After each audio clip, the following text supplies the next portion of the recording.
네, 반갑습니다. 독거트살찌입니다. 저는 한국에 온 지 이제 이틀 됐고요. 오자마자 온천 가서 이제 푹 몸을 좀 뭐라고 해야 되나 이제 지지고 그리고 여기 피부과 가서 조금 시술도 좀 하고 이렇게 왔습니다. 한국 오니까 진짜 추워요. 이게 부산인데 서울에 비해서는 덜 춥긴 하겠지만 진짜 너무 추워가지고 한국이 여름에는 정말 더운데 겨울에 또 정말 춥구나. 이게 생물이 살기 쉽지 않은 나라 아닐까 이런 생각이 막 들 정도로 제가 너무 나약해졌는지 모르겠는데 어쨌든 간에 눈을 감았다 딱 뜨면은 바로 호치민에 있을 것 같은 그런 느낌 들어서 당분간은 약간 베트남 아리를 하게 될지 않을까 생각이 듭니다. 이게 나이가 들어서요. 1월, 2월, 뭐 12월 이렇게 추울 때는 동남아에서 몇 달 있다 오는 것도 괜찮은 것 같습니다.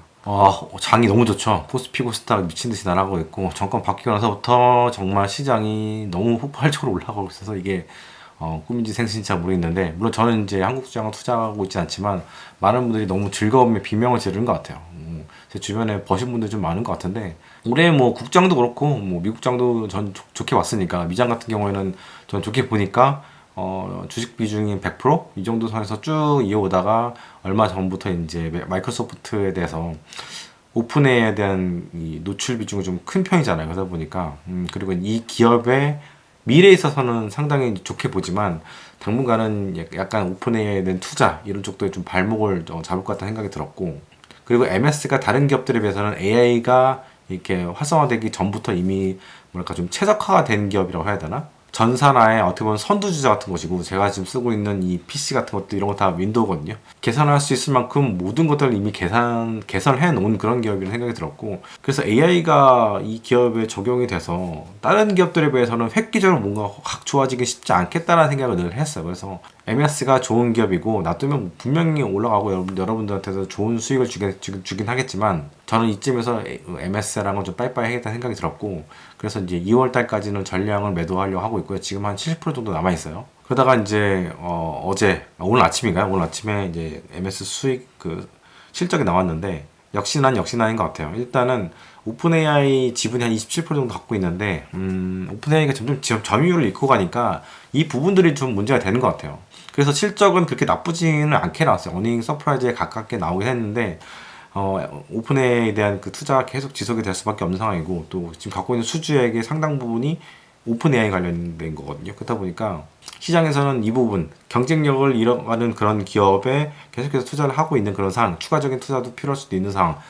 그리고 이제 그 기업으로부터 갖고 있는 그 일감, 수주량 이런 것들이 좀 부담으로 오는 부분이 있다 보니까 지금 아마 시간 외로 한 마이너스 5% 정도 그렇게 나오고 있는 것 같아요. 그래서 오픈AI랑 엮여 있는 기업들은 상당히 좋지가 않은 것 같아요. 스쳐도 막 5%씩 10%씩 마이너스 나는 뭐 이런 상황인 것 같고 오픈AI랑 관련이 없는 종목들 메타 같은 경우도 보면은 저도 메타를 갖고 있긴 하지만 이번에 한 7, 8% 올라가는 것 같아요. 시간 외로 그런 이유가 뭐겠어요. 비록 얘도 KPX 투자를 많이 해야 되긴 하죠. 마이크로소프트처럼. 근데 얘는 오픈AI랑 엮이지가 않았어요. 그렇다 보니까 주가가 오히려 반등을 하고 있는 상황이고 그에 비해서 좋은 실적을 낸 MS 같은 경우는 지금 마이너스 5%로 가고 있는 그런 상황이죠. 그리고 가장 이제 그 오픈AI의 그런 바로미터라고 하는 탄광석의 카나리아가 바로 이제 그 오라클이잖아요. 오라클도 작년 9월 초중순 중에 한 350% 왔었나? 근데 그 뒤부터 지금 얼마냐 한 반토막 난 것 같아요. 마이너스 50%? 저는 뭐 오라클을 갖고 있지 않으니까 오라클 차트를 안 보셨는데 지금 보니까 점점점 이렇게 그 뭐라고 해야 되나 흘러내린다고 해야 되나 제일 주식 투자자한테 가장 안 좋은 것 중 하나가 이제 흘러내린 차트인데 점점점 흘러내리고 있더라고요. 그래서 175분이 이 정도까지 빠졌더라고요. 그래서 이게 어느 정도 좀 버텨주는 줄 알았어요. 한 3, 40, 제가 마지막으로 봤던 게 오라클 마이너스 단계에서 마이너스 30% 정도? 그 정도였는데 그 뒤로도 한 좀 더 빠진 거죠. 그래서 야 이게 오픈AI에 대한 우려가 지난 9월 달쯤에 그런 하이퍼스케일러들의 그 큰 투자, 그래서 IT 버블 이렇게 여기다가 투자를 많이 하는데 여기서부터 얼마나 많은 이익을 뽑아낼 수 있을 것이냐, 원금이라도 회복할 수 있을 것이냐 이거에 대한 그런 두려움이라고 해야 되나 이런 의구심 이런 것도 있었는데 그래서 계속 시장을 눌렀었고 선두주자 중 하나라고 할 수 있는 엔비디아도 주가가 못 올랐었는데 그 중에서도 오라클은 완전히 회복을 못하고 있는 상태다. 엔비디아는 지금 뭐 GPU 칩을 판매하는 거래처가 뭐 오픈AI만 있는 게 아니잖아요. 다른 기업들도 많잖아요. 하이퍼스케일러들 대부분. 그러다 보니까 이제 좀 분산화가 되고 있는데 오라클은 상당히 이제 오픈AI의 의존도 높고 마찬가지로 MS도 높은 편이다. 그래서 이쪽 관련된 것들은 제가 뭐 작년부터 말씀드렸던 것 같은데 오픈AI 쪽은 스쳐도 상처가 깊다. 그러니까 내상을 입을 수 있기 때문에 여러분들이 조심하셔라 이렇게 말씀을 드린 겁니다. 그 몇 시간 전에 나온 뉴스인데 아마존, 엔비디아 그리고 MS 이 세 하이퍼스케일러들이 돈을 좀 각출해가지고 한 100조 원 정도, 100조 원 정도인가? 100조 원 정도, 한국 돈 100조 원 정도를 오픈에다가 이제 투자하겠다. 약간 컨소시엄처럼 비슷하게 이렇게 투자를 각출해서 하겠다. 약간 어떤 느낌이 들었냐면은 어떤 마을에 아이가 생겨나면은 마을 사람들이 다 같이 그 아이를 케어한다, 키운다. 아이는 마을이 키운다. 옛날에 그런 얘기가 있었잖아요. 이게 우리나라 속담인지 다른 나라 속담인지 모르겠는데 그 생각이 좀 나더라고요. 좀 웃기긴 했는데 어쨌든 오픈AI라는 기업이 망가지게 되면 사실은 좋은 게 아니잖아요. 엔비디아 같은 경우도 그렇고 엠스터 같은 경우도 그렇고 아마존도 기존에 투자하던 것도 있기 때문에 이런 것들을 계속 쭉 이어가려면 그래서 또 원금을 회복하려면 일단 오픈AI는 살아남아야 돼요. 그래서 추가적인 그 사실 천문학적인 돈이죠. 100조 원 가까운 돈이라면 정말 천문학적인 돈인데 그 돈을 또 투자한다고 합니다. 그래서 이거는 실적에도 당연히 영향이 있을 거라고 보는데 아무튼 이거에 대한 코멘트는 아직은 안 나온 것 같아요. 뉴스만 나온 것 같고 그 와중에도 지금 점유율은 오픈AI가 계속 잃고 있고 그리고 그 외에 지금 클로드, 엔트로피 같은 경우는 오히려 상당히 상태가 좋은 것 같아요. 새로 런칭되는 서비스도 상당히 좋은 것 같고 이런 상황에서 오픈AI는 어떻게 보면 샌드위치 상태가 아닌가 그런 생각도 좀 들고요. 엔트로피 같은 경우는 이제 IPO를 올해 상반기에 뭐 이제쯤 하려고 하는 것 같아요. 뭐 스페이스X보다는 조금 빨리 하려고 하는 것 같은데 그것도 상당히 좋은 전략인 것 같습니다. 왜냐면 빨리 돈을 마련을 해서 계속 GPU 사야죠. 왜냐면 이 지금 어떻게 보면 AI가 머니파워 게임하고도 좀 비슷하기 때문에 GPU도 사서 서브센터도 만들어야 되고 또 전력도 확보를 해야 되는 그런 상황이다 보니까 어쨌든 현금을 빨리 마련해야 되는 상황이고 그에 비해서 지금 오픈AI 같은 경우는 일론 머스크 통해서 지금 소송도 걸려있는 상태예요. 한 180조 원 정도? 그러다 보니까 이거 끝나기 전까지는 IPO도 못할 수도 있는 것 같고 그러니까 야 이제 일론 머스크가 좀 영악한 것 같아요. 이 소송을 걸어서 얘네들의 상장을 좀 못하게 당장은 못하게 해가지고 돈줄을 막아버리는 그 전략. 그래서 어떻게 보면은 MS랑 아마존이랑 엔비디아는 오픈AI를 살리려고 하고 있는데 테슬라 일론 머스크는 얘를 죽이려고 하는 그런 상황이고 그래서 참 쉽지가 않은 상황인 것 같습니다. 아무튼간에 오픈AI는요 올해 내내 계속 노이즈가 있을 것 같고 IPO가 되기 전까지는 계속해서 노이즈가 있을 것 같아요. 일단 앞으로 5년 동안 또 뭐 거의 1,400조 원 가까운 돈을 투자를 해야 되는 그런 1,800조, 1조 4천억 달러니까 거의 2,000조 원 정도를 더 투자해야 되는 그런 상황이라고 로드맵을 낸 게 작년이잖아요. 그래서 계속해서 얘는 노이즈가 있을 수밖에 없다. 그래서 조심하셔라. 이 얘기 좀 드리고 싶습니다. 미장이 조금 쉬고 있었는데 그래도 어제 S&P 500이 이제 신고가를 냈어요. 7천을 도달했다가 조금 밀렸던 것 같은데 제가 작년 말에 7천, 2025년에 7천까지 12월에 갈 것이다 말씀드렸는데 못 가고 이제 한 달 좀 지각해서 이제 그 7천 포인트를 달성을 했었는데 올해도 미국장은 좋을 것 같아요. 어떤 분 저한테 이야기를 하시더라고요. 왜 미국장에 투자하고 한국장을 안 하냐라고 얘기하시는데 기본적으로 저는 어떤 시장이 올라간 거에 따라가는 그런 스타일이 아니에요. 옛날에는 그런 거 많이 했었는데 그게 따라가는 스타일이 아니고 따라갔다가 내가 사면 또 빠지고 막 이런 것도 있잖아요.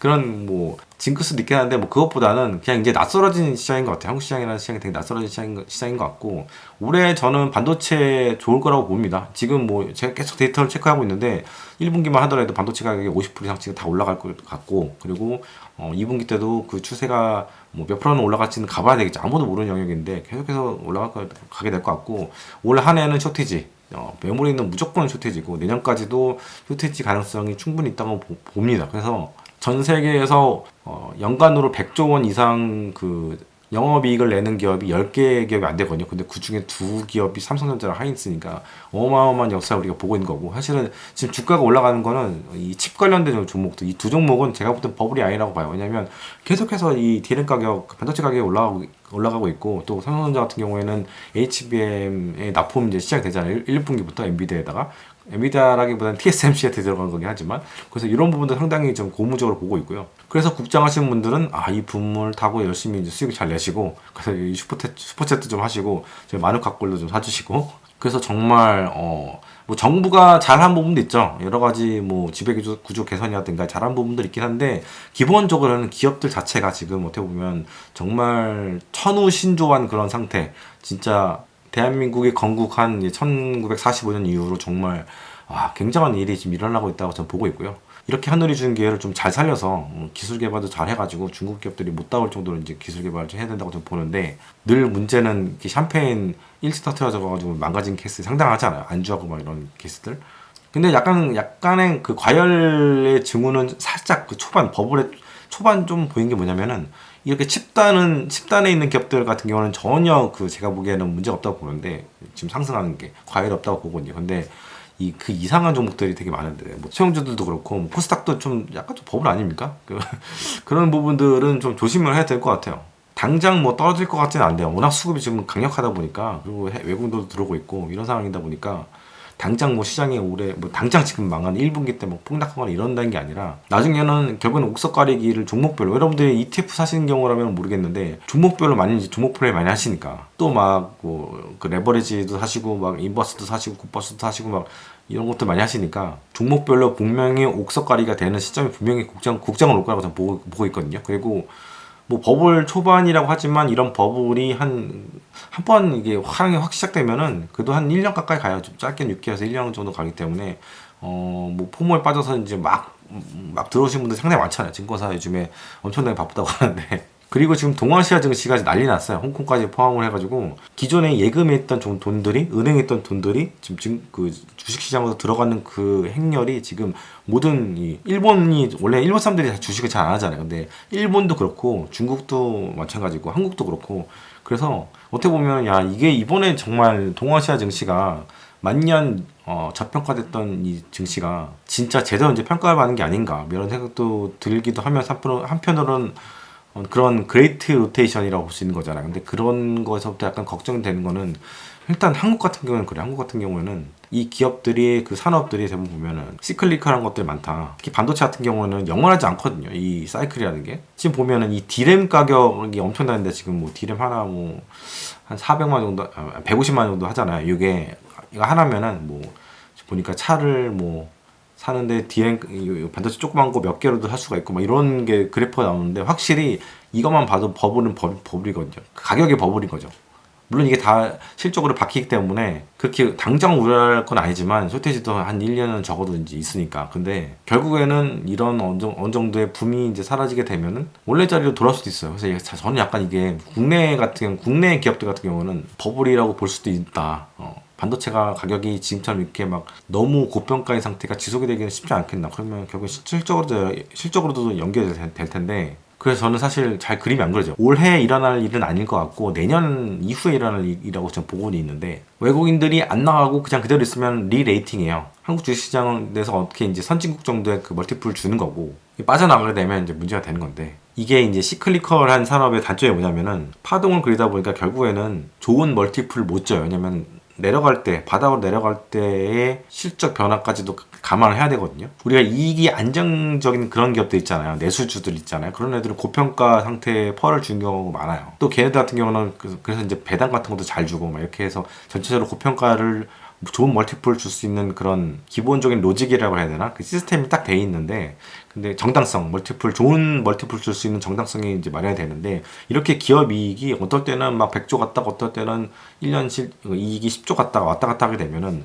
이게 좋은 멀티플 주기가 쉽지 않죠. 안정적인 그런 그 실적이라는 게 상당히 주식시장에서는 중요합니다. 그런데 수주를 받는 그런 산업, 시클리컬한 그런 산업들은 이게 변화가 크다는 거죠. 그래서 올해가 아니라 내년 이후에 그림은 잘 안 그려진다는 게 사실 그런 국내장에 제가 선뜻 못 들어가겠다는 거. 그리고 국내장을 들어간다면 결국에는 뭐 하이닉스 아니면 삼성전자잖아요. 근데 이 두 종목 다 시클리컬이고. 그래서 그런 거 있어요. 시장에서 뭐 어떤 종목 막 뛴다고 해서 막 따라가고 싶고, 따라가서 수익 보고 싶고, 빠지기 전에 빨리 나는 나올 수 있을 것 같고, 그러고 싶고, 이런 마음들도 이해를 하는데, 사실 실제로 보면 주식시장에서 그러기가 쉽지가 않아요. 이게 살짝 빠지는 게 이게 그냥 잠깐 쉬었다 가는 건지 아니면 업황이 진짜 꺾인 건지 모르잖아요. 예를 들어서 작년 7월 달만 하더라도 모건스탠리가 그렇게 이 디램 주식들 안 좋다고, 앞으로는 안 좋을 거라고 막 윈터 이즈 커밍이라고 그랬는데, 이렇게 싹 달라지니까 아무도 모르는 영역이기도 하고, 그래서 맞추기가 쉽지 않고, 업황도 맞추기가 쉽지 않고, 주가도 맞추기가 쉽지가 않다. 그리고 현대차에 대해서도 제가 계속 말씀을 드리는 게, 현대차가 갖고 있는 보스턴 다이내믹스의 지분이 한 53% 되는데, 유의미하게 이게 평가 이익으로 잡히려면 일단 흑자 전환부터 해야 되고, 그리고 로봇을 정말 유의미한 숫자를 만들어야 되거든요. 지금 보면은 로봇이 지금 뭐 1억 4천 정도 막 한다고 하더라고요, 한 대당. 그리고 3만 대 이상 만들 수 있게 되면은 한 4천만 원까지도 이제 그 단가가 떨어진다고 하더라고요. 그럼 거의 이제 자동차 한 대 값인데, 1년에 작년에 그 우리나라 현대기아차가 723만 대인가를 팔았어요, 전 세계적으로. 그러면 로봇 로봇 같은 경우에도 한 적어도 한 100만 대 정도는 팔아야 어느 정도 유의미한 가치가 있는 거 아닐까 싶은데 100만 대는 진짜 힘들고 지금 뭐 사실 뭐 1년에 만들 수 있는 그런 대량을 만들 수 있는 그런 생산 시설이 만들어진 것도 지금 아니거든요. 어떻게 보면 약간 실험실에서 나온 정도? 이 정도 수준 개발된 정도이기 때문에 진짜 유의미하게 3만 대 만들고 10만 대 만들고 100만 대까지 가는 건 너무 오랜 일이고 또 기본적으로 경쟁을 해야 될 기업이 뭐 테슬라의 아틀라스가 아니죠. 테슬라의 그 로봇 이름 기억나는데 그 로봇들이라든가 아니면 중국에 있는 기업들과 써야 되는데 중국에 있는 기업들의 로봇은 너무 가격 경쟁력이 상당하고 그리고 제가 볼 때는 이 피지컬적인 거를 볼 때는 중국 그 유니트리, 유니테크 이런 기업들의 그 로봇들이 너무 강력해요. 진짜 뭐 제가 몇 번 보여드렸잖아요 비디오. 진짜 무술을 이렇게 하는데 그냥 무술만 하는 게 대단한 게 아니라고 뭐 현대차에서 깠는데 제가 볼 때는 야 그 피지컬 나온 것만으로도 대단한 거야. 누가 뭐 조정을 이렇게 뒤에서 하긴 하는 것 같긴 한데 그래도 그 정도 실력으로 나오게 되면은 조정 잘하거나 아니면 나중에 이제 이쪽 같은 경우에도 중국 같은 경우에도 AI를 잘 돌려가지고 얘네들 자동으로 뛰어가서 총 들고 뛰어가 하게 되면은 여기서 피지컬도 못 이기는 거거든요. 그래서 이걸 그렇게 낮게 볼 일인가라는 생각이 들더라고요. 지금 안 그래도 드론이 새로운 전쟁에서는 상당히 그 파급력이 크잖아요. 진짜 드론 없이 예전에 어떻게 전쟁했을까 싶을 정도로 전장을 완전히 뒤바꿨는데 여기에 지금 로봇계도 총 들고 나와가지고 실전에서 지금 실전이 아니라 그 훈련에서 쓰이고 있더라고 중국에서는 그 총을 위에다 달아가지고 로봇개가 뛰어다닌 거 하면서 총 쏘면서 들어가고 그 개부터 먼저 보내고 그 다음에 카메라로 다 확인한 다음에 누가 보이면은 바로 쏘고 그 다음에서 좀 어느 정도 안정이 되면은 뒤에 이제 그 중국군 병사들이 또 이렇게 또 들어가서 또 총 쏘고 들어가고 뭐 이런 식으로 수색하고 막 이렇게 하더라고요. 그래서 이렇게 피지컬적으로 앞서 있는 중국 기업들하고 싸워야 되고 그리고 이제 AI 기술에 있어서도 아직까지는 미국 기업들이 굉장히 앞서 있고 로봇에 들어가는 휴머노이드 로봇에 들어가는 이 AI의 그 기술들도 상당히 그 이미 이제 미국 쪽이 최적화가 많이 돼 있잖아요. 그래서 이쪽하고도 앞서야 되는데 포스트 다이내믹스 같은 경우는 좀 후발주자적인 그런 느낌 좀 있어요. 특히 이제 그 전에 유압식 관절을 썼잖아요.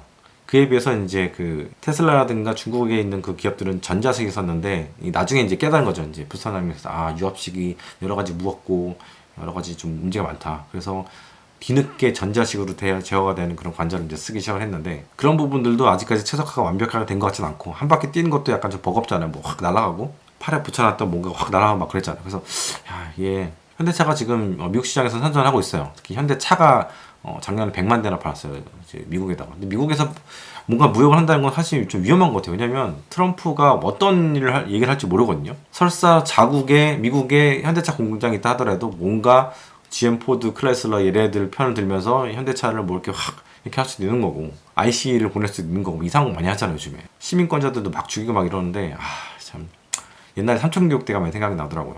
그래도 삼천교육대는 길에서 사람을 바로 시민권자를 총으로 죽이진 않았는데 이건 정말 너무한 것 같고 그리고 약간 그런 게 있어요. 또 만약에 미국과 중국이 관계가 만약에 진전이 돼서 그 미국 시장을 중국 자동차가 들어오게 한다면 현대차는 끝납니다. 별로 가능성이 없는 얘기인데 지금 가능성 없는 것들이 너무 많이 일어나고 있고 미국이라는 나라가 되게 어떨 때는 전쟁을 하다가도 시간이 지나면 우군을 만들어버리는 그런 케이스들 우군이었다가 또 완전 적대국이 되는 케이스 상당히 많거든요. 제가 갔던 베트남 같은 경우에도 그렇게 수년 넘게 막 죽이고 막 별의별 그런 군사적인 많은 행동을 했었잖아요. 거의 이제 뭐 베트남 얘기하면 한도 끝도 없긴 한데 그런 나라인데 지금 완전히 베트남하고 잘 지내거든요. 왜냐면 베트남의 가장 적국이 어디냐면 중국이에요.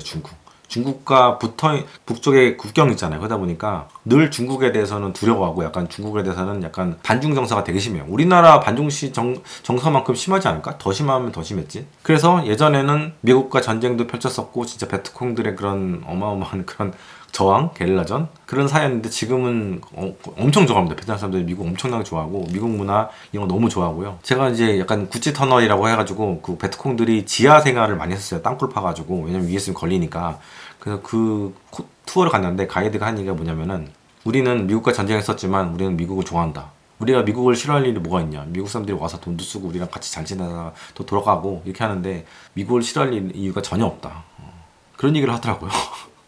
역사에 대한 얘기를 되게 TMI를 많이 하던데 기본 상식으로 저도 이제 예전에 그 베트남에서 한 달씩도 있었고 하다 보니까 여러 가지 공부를 많이 했었거든요. 근데 그냥 글로 아는 것보다 직접 그 베트남 사람들한테 그런 얘기를 들으니까 진짜 뭐 50년 전 하더라도 이렇게 전쟁으로 서로 이렇게 총불을 겨누는 나라였는데 이렇게 달라질 수가 있구나. 마찬가지로 중국을 견제하기 위해서 미국은 베트남과 상당히 관계 개선을 잘하고 노력을 하고 있고, 제가 붕따오라고 하는 그런 어떻게 보면 휴양지거든요. 그 휴양지 또 미국 학교가 있어요. 그 휴양지에서 호치민으로 돌아가는데 그 2시간 반 정도 걸리는 그 거리, 그 배에서 거기에서 뭐가 나오냐면은 미군들이 이 배에 탔었다. 미군들이 타가지고 환영식 같은 것도 하고 막 함정들도 보여주고 막 미군이 호치민에 와가지고 뭘 했었나 봐요. 행사를 군함이 와가지고 막 이런 것들도 보여주고 이러면서 미국과 베트남 관계가 상당히 이제 좋아지는 것들을 이제 체험을 했는데, 마찬가지로 미국이라는 나라가 일본하고도 전쟁을 했었죠. 특히 전 세계 최초로 원폭을 2방을 떨어뜨린 나라가 바로 이제 미국이잖아요. 히로시마랑 나가사키. 근데 지금은 거의 영국만큼 알지만 어쨌든 일본이 약간 그 미국의 그쵸 시다바리를 많이 그 시다바리를 많이 하잖아요, 그렇죠? 이렇게 엄청나게 이제 가까운 나라가 됐어요. 오히려 우리나라 동맹이었던 우리나라보다 어떨 때는 굉장히 가까운 그런 스킨십을 보여준다고 해야 되나? 뭐 이런 느낌인데, 이렇게 미국의 나라가 굉장히 그 아군과 적군을 상당히 쉽게 바꾸는 그런 경향이 있어요. 특히 우크라이나 같은 경우도 마찬가지죠. 보호해준다고 말로는 했는데 실제로 전쟁에 나서는 지금 아무런 그런 케어 없잖아요. 그냥 지금 돈바스 러시아한테 줘버리고 지금 전쟁 끝내자 이렇게 얘기를 하고 있는 상황이고, 대만 같은 경우에도 지금 약간 발을 빼려고 하는 그런 게 있고, 뭐 제가 저번 영상에서 말씀드렸던 거 NDS 한번 여러분 인터넷에 검색해 보시면 거기 쫙 나옵니다. 기존의 동맹국들에 대한 그런 지원을 좀 접고 새로운 관계들, 중국하고도 잘 지내고 러시아하고도 잘 지내고 이런 식으로 가는 그런 분위기. 옛날에는 중국 러시아를 완전 적대적으로 이렇게 대했는데 이제는 좀 그렇게 하지 말고 좀 약간 전략적인 동반자 대신에 패권을 가지려고 하는 거는 그건 좀 막아주고 이런 식으로 가려고 하잖아요. 그리고 러시아라고는 계속 비즈니스를 좀 하고 싶어 하고, 그러다 보니까 만약에 미국이랑 중국이랑 사이가 좋아지게 되면은 우리가 뭐 지금 뭐 조선이라든가 뭐 자동차 이런 쪽들 지금 막 꿀 빨고 있는 그런 상황이고, 앞으로 굉장히 미국이 제조업을 육성시키려고 하는 그런 상황에서 한국이 약간 독점적으로 뭔가 그 수익을 볼 거라고 하는 착각들을 많이 하는 것 같은데, 절대 그럴 수 없고요. 한국뿐만 아니라 일본도 있고 뭐 다른 나라들도 있고 어느 정도 조금은 대체할 수 있는 그런 다변할 수 있는 그런 그 창구들을 많이 좀 있다고 저는 보고 있는데, 아무튼 미중 관계 좋아지게 되면 현대차가 쉽지 않을 수도 있다, 그런 생각이 좀 들고, 환율 같은 경우에는 저는 이제 1,500원대가 올해의 그 뭐랄까 뉴 노멀이야 될 거라고 이제 봤는데, 지금 단기적으로 정치적으로 계속 누르고 있고 미국이랑 같이 공조를 해서 누르고 있는 그런 상황이고, 또 미국도 일본하고도 같이 공조해서 환율을 누르고 있는 약간 구두 개입 같은 그런 상황이에요. 뭐 특별한 어떤 액션이 있는 건 아닌 것 같고, 게다가 우리나라가 지금 이 삼전 하이닉스 이 두 기업이 올해 벌어들일 흑자 규모가 200조 원이 훨씬 넘어갈 가능성이 높아요. 그러다 보니까 이게 또 큰 것 같아요. 막대한 달러가 들어올 가능성이 있다. 물론 그게 다 들어오진 않겠지만 어쨌든 간에 재작년에 비해서는 훨씬 이제 달러 수급이 굉장히 좀 풀려갈 것 같은 그런 상황이 된 것 같고요. 그래서 저도 1,500원대 뉴 노멀로 봤는데 시장이 이렇게 급변하게 가는데, 그래서 저는 올해 1,500원대를 뉴 노멀로 봤는데 약간 상황이 조금 바뀌어가는 것 같아서 이거 어떻게 해야 되지 막 이런 생각이 드는데, 거기다가 국장이 너무 좋다 보니까 개인분들은 되게 쉽게 미장을 팔고 국장으로 이제 컴백하는 그런 수도 있는 것 같아요. 작년에 우리나라 개미들이 미국 증시에 들어가서 사들인 그 주식 규모가 거의 한 100조 이상이거든요. 100조 이상. 전 세계에서 미국 주식을 가장 많이 산 나라가 한국이더라고요. 그러니까 서학 게임들 덕분에 환율이 이렇게 확 떨어졌던 거예요. 저는 계속 말씀드리지만 환율이 1,400원 후반까지 올라온 데는 서학 게임들의 그 역할이 톡톡했다고 보고 있고, 그게 나쁘다고는 보지 않아요. 왜냐면 투자를 다른 나라로 다변하는 건 저는 괜찮다고 봅니다. 좋은 거라 보고 있고요. 국장에서 머물러서 국장을 올린 것도 좋긴 하지만 해외에 나가서 또 막대한 수익으로 이렇게 무역 흑자, 약간 서비스 금융 수지 흑자를 이렇게 만들어내는 것도 저는 굉장히 좋다고 보고 있고요.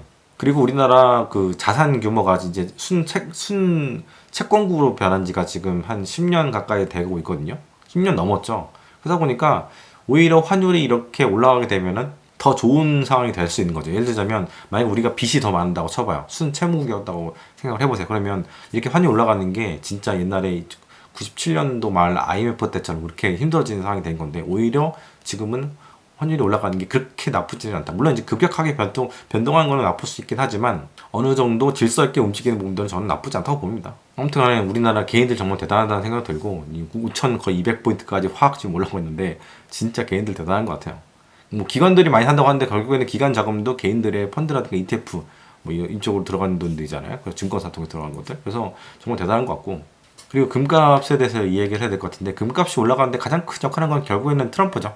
트럼프가 동맹국들, 돈 많은 동맹국들, 현금 많은 동맹국들, 이 동맹국들을 계속해서 이제 멀어지게, 그러니까 약간 푸대접을 하다 보니까 결국에는 얘네들이 미국채를 팔면서 다른 자산들로 이렇게 회귀하고 있는 그런 모습들입니다. 일단은 그런 모습을 먼저 보였던 나라는 적국이었던 중국이었어요. 중국이 미국채를 계속해서 빠른 속도로 팔고 있잖아요. 팔면서 금 보유량을 굉장히 빠르게 늘려가고 있는 그런 상황인데 거기에다가 이제 유럽에 있는 연기금들 그리고 이제 구프 펀드들 뭐 이런 쪽들도 들어가는 것 같고 그리고 워낙 지금 가파르게 올라가고 있잖아요. 그러다 보니까 추격 매수들도 상당히 많은 것 같아요. 지금 중국 같은 경우에는 개인들이 갑자기 너무 빠르게 사다 보니까 이 금을 그래서 이제 금 매수에 대한 뭔가 좀 제재를 당 차원에서 이렇게 하더라고요.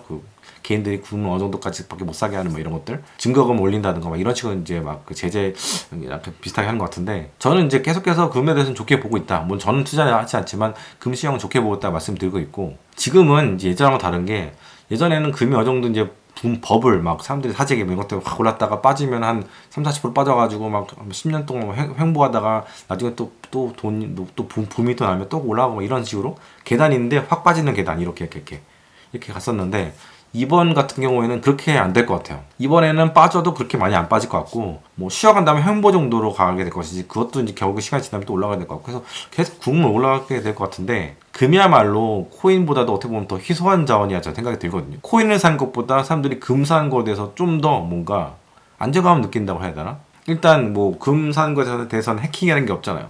금을 내가 사가지고 한돈 사가지고 갖고 있으면 되는 거잖아요. 그 노란색이라면 좀 웃기고 금빛의 금 색깔 이런 거에 사람들이 굉장히 막 반응을 하잖아요. 너무 좋아하고 명품보다도 금 좋잖아요. 솔직히 얘기해서. 그리고 코인에 대해서는 약간 해킹이 된 그런 이슈도 있다 보니까 이제 거액 자산들이 조금 약간 이탈되는 그런 느낌도 있고 그 거액 자산가들이 좋아하는 게 또 이제 금이기도 하고 그래서 원래대로 돌아가는 것 같고 그래서 중국이 시작한 그 금 랠리에 그 약간 유럽도 이제 약간 뛰어든 느리겠죠. 아무래도 이 미 국채라는 거가 사실 금융시장에서 정말 굉장한 자리를 차지하고 있거든요. 그리고 뭐 미 국채를 대체할 만한 그런 캐파가 없긴 한데 이게 서서히 이제 바꿔가는 거죠. 그리고 결국에는 금이 그 자리를 다시 회복할 수도 있어요. 원래는 미국이라는 나라가 달러 패권을 하기 전에는 금이 원래 뭐 어떻게 보면 근본이지였잖아요. 금이 그 자리를 하고 있었던 거고 나중에 이제 미 국채가 그 자리를 차지했었지만 다시 금이 차지한다면은 결국에는 그게 10년 뒤일지 20년 뒤일지 모르겠지만 헤게모니를 지닌 안전자산은 다시 금이 될 가능성도 높습니다. 그래서 저는 지금 현금을 조금씩 만들어가고 있는 상황인데 한 3% 정도 현금 갖고 있는데 야 금을 살까 이런 생각도 사실 좀 들더라고요. 이런 생각이 처음 들었어요. 저도 막 뽕을 느낄 정도인데 달러가 약해지고 이 국채가 헤게모니를 잃어가고 있는 그런 상황에서 금 투자가 어떤가 야, 이런 생각도 조금 해봤는데 모르겠어요. 저는 굉장히 퇴사하고 나서부터 뭔가 이렇게 투자에 대해서 굉장히 보수적으로 변화하면서 옛날 같았으면 금도 좀 사보지 이렇게 해서 뛰는 말에 한번 나도 한번 뛰어가서 좀 먹고 나오지 뭐 한 20% 먹고 나오지 이런 식으로 했을 수도 있는데 그렇게 실제로 했었죠. 근데 지금은 약간 그렇게 약간 엉덩이가 무거운 투자 좀 하게 되는 것 같아요. 그래서 아까 처음에 제가 어떤 분이 저한테 물어보신 거 국장 좋은데 앞으로도 좋을 것 같은데 왜 미국 주식만 하냐 그거는 제가 약간 좀 선진화된 그 시장이 있고 싶어하는 그런 게 좀 있는 것 같고 최근 몇 달간은 미국 주식이 재미는 없었어요. 재미없었고 일부 종목들은 되게 안 좋아요. 근데 일부 종목들은 되게 좋고 근데 작년 한 해를 통틀어 놓고 보면은 저는 작년 시장이 너무 좋았거든요. 저한테 특히 제가 1년 8개월 동안 현금을 갖고 있었기 때문에 뭐 손빨았다는 얘기 하는데 그 기회비용을 날려버린 만큼 작년에 수익이 좀 많이 났기 때문에 올해는 조금 쉬어도 사실 저는 그렇게 큰 문제가 없고 또 저는 올해 사실은 그 미국 증시의 EPS 성장률이 15% 정도 지금 나오고 있거든요. 그래서 이 정도면 뭐 지금 조금 쉬고 있긴 하지만 아마 2분기 지나고 나서부터는 AI 버블 논란도 좀 사그라들고 승자와 패자가 조금 윤곽이 보이기 시작하면 제가 갖고 있는 주식들이 조금 빛을 보지 않을까 그런 생각이 들거든요. 그래서 지금 구글은 뭐 잘 갖고 있는데 좀 더 폭발적인 성장을 주가 상승을 좀 바라긴 바라죠. 근데 아직까지 그런 것들은 안 보여준 게 좀 아쉽긴 한데 결국에는 시간이 지나면 가치를 인정받을 수 있을 거라 생각합니다. 오랜만에 마누카꿀 광고를 좀 하려고 하는데요. 제가 오이오 이거 먹다가 여행지 가서는 요거 스틱을 갖고 와서 잘 먹었어요. 이게 제가 하루에 한 개씩 먹거든요. 특히 제 옆집이가 베트남에서 아주 시원한 물에서 수영을 하다가 한 4일, 5일 동안 약간 몸살 같은 게 걸렸었는데 요거 먹어가면서 조금 이제 회복을 했었거든요. 그래서 이 스틱형, 여행용 스틱형 상당히 제가 강추드리고요. 제가 12월 말에 좀 과식을 많이 했더니 위염이 조금 돌아왔는데 위염에도 이게 괜찮더라고요. 왜냐면 아침에 일어나면 빈속에다가 꿀만 딱 이렇게 찍어가지고 먹은 다음에 천천히 체온으로 녹인 다음에 먹으래요. 먹으면 위에서 이제 코팅이 되면서 이 마누카 꿀이 이게 좀 약간 항염이라고 해야 되나? 염증에 상당히 탁월한 그런 효능이 있다고 하더라고요. 그래서 그렇게 한번 했는데 한 3일 만에 위염이 또 이제 사라졌어요. 그래서 이것도 굉장히 좋은 것 같고 확실히 염증에는 꿀이 상당히 좋은 것 같습니다. 그래서 제가 좀 더 성분이 좀 높은 거 약간 830, 1200도 한번 1200 살까 했는데 일단은 830부터는 약간 약으로 쓰는 그런 게 좀 있다고 해가지고 830 사봤는데 나중에 이제 괜찮으면 1200도 한번 사볼까 생각 중이고요. 그리고 요거는 이제 보내주셨어요. 샘플 하나 보내주셨는데 뭐냐면 저도 처음 꺼냈는데 요거 스프레이입니다. 스프레이. 이게 프로폴리스 스프레이인데요. 엽지가 잘 쓰지 않을까 싶은데 달달한 뭔가 시원한 게 들어오네요. 감기 요즘에 이제 한국 오니까 진짜 건조하고 춥고 이런데 감기 걸리시는 분들 많잖아요. 목도 안 좋고 이거 한번 뿌려서 써보시면 상당히 좋을 것 같습니다. 아무쪼록 추운 겨울 잘 보내시고요. 저는 또 다음 영상에서 찾아뵙도록 하겠습니다. 네, 감사합니다. 저의 회원